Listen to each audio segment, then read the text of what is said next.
ফুসকা থেকে ছড়াচ্ছে বিষধর ক্যান্সার। মুখরোচক ফুসকাতেই লুকিয়ে আছে ক্যান্সারের ছবল। ছেলেদের তুলনায় মেয়েরা বেশি আক্রান্ত হচ্ছে এই মরণঘাতী ক্যান্সারে। ইতিমধ্যে এই ক্যান্সারে আক্রান্ত হয়েছে দেশের সিংহভাগ মানুষ। কিভাবে শরীরে ঢুকছে এই ভয়ঙ্কর ক্যান্সারের বিষ, গবেষণায় উঠে এলো চাঞ্চল্যকর তথ্য। এবার ক্যান্সারের কারণ হিসাবে উঠে এলো ফুসকা। মেয়েরা সব থেকে বেশি ফুসকা প্রেমী হয়ে থাকে। একটি দুইটি নয়, 20 থেকে 30টা করে এক একজন খাচ্ছে ফুসকা। প্রিয় দর্শক, আপনি কয়টি ফুসকা খেতে পারেন অবশ্যই কমেন্ট করে জানাবেন এবং জনসচেতনতার জন্য অবশ্যই ভিডিওটি শেয়ার করে দিবেন। হয়তো আপনার একটি শেয়ারে অনেক পরিবার বেঁচে যাবে। আজই বন্ধ করুন ফুসকা খাওয়া, নয়তো আপনার শরীরে বাসা বাঁধতে পারে প্রাণঘাতী ক্যান্সার। প্রতিদিন রাস্তায় দাঁড়িয়ে দুহাত ভরে ফুসকা খাচ্ছেন, তাও আবার টক ঝাল মিলিয়ে। ফুসকা এমন লোভনীয় খাবার যা দেখে বাঙালিরা মুখ ফিরিয়ে থাকতে পারে না। ফুসকা থেকে কিভাবে ক্যান্সার সৃষ্টি হয় তা নিয়ে এবার মুখ খুলেছে ক্যান্সার বিশেষজ্ঞরা। বিশেষজ্ঞদের মতে জিহ্বায় জল আনার মতো ফুসকায় রয়েছে এই মরণ ব্যাধি ক্যান্সারের জন্ম, লুকিয়ে আছে মৃত্যুর ঝুঁকি। কিছুদিন আগেই রাস্তায় বিক্রি হওয়া এই খাবারের নিরাপত্তার গুণমান পরীক্ষা করতে সারা রাজ্য জুড়ে ফুসকার 260টি নমুনা সংগ্রহ করেছিল দফতর। এর মধ্যে 41টি নমুনা ছিল অনিরাপদ। এই ফুসকায় কৃত্রিম রং এবং ক্যান্সার সৃষ্টিকারী উপাদান ছিল।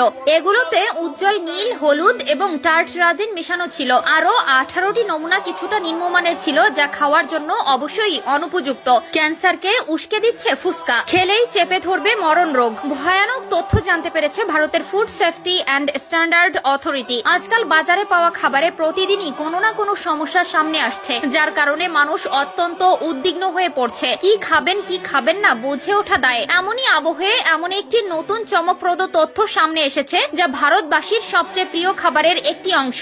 Food safety and standard authority of India দেখছে যে কর্ণাটক রাজ্যে বিক্রি হওয়া ফুসকার গুণমান ভীষণ খারাপ। খাদ্য নিরাপত্তা কমিশনার শ্রীনিবাসকে বিষয়টি নিশ্চিত করে জানিয়েছেন, কর্তৃপক্ষের কাছে একাধিক অভিযোগ আসার পর ফুসকার মান যাচাইয়ের সিদ্ধান্ত নেওয়া হয়েছিল। শ্রীনিবাস আরো জানিয়েছেন, যেহেতু এটি সবচেয়ে বেশি চাহিদা থাকা চাট আইটেমগুলোর মধ্যে একটি, তাই আমরা এর প্রস্তুতিতে গুণমানের সমস্যা নিয়ে অনেক অভিযোগ পেয়েছি। রাস্তার ধারের খাবারের দোকান থেকে সুপরিচিত রেস্তোরাঁ পর্যন্ত আমরা রাজ্য জুড়ে প্রতিটি বিভাগের আউটলেট থেকে নমুনা সংগ্রহ করেছি। আর পরীক্ষার ফলাফলে দেখা গিয়েছে যে বিপুল সংখ্যক নমুনা খাওয়ার জন্য খাওয়াই উচিত হবে না। খাদ্য নিরাপত্তায় স্বাস্থ্য বিভাগের নজর নতুন নয়। মার্চের শুরুতে রাজ্য সরকার খাবারে রং আনার জন্য বহুল ব্যবহৃত রোডামাইন বি এর উপর নিষেধাজ্ঞা জারি করেছিল। কর্ণাটকের FSSAI কাবাব, বাঁধাকপি মাঞ্চুরিয়ান এবং ক্যান্ডিতেও কৃত্রিম রং ব্যবহার নিষিদ্ধ করেছিল। এ প্রসঙ্গে শ্রীনিবাস আরো বলেছেন, জনসাধারণের অভিযোগের ভিত্তিতে খাদ্য নিরাপত্তা বিভাগ অন্যান্য খাদ্য সামগ্রীর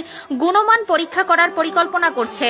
এই ফুসকায় কৃত্রিম রং এবং ক্যান্সার সৃষ্টিকারী উপাদান ছিল। এগুলোতে উজ্জ্বল নীল, হলুদ এবং টার্টরাজিন মেশানো ছিল। আরো 18টি নমুনা কিছুটা নিম্নমানের ছিল, যা খাওয়ার জন্য অবশ্যই অনুপযুক্ত।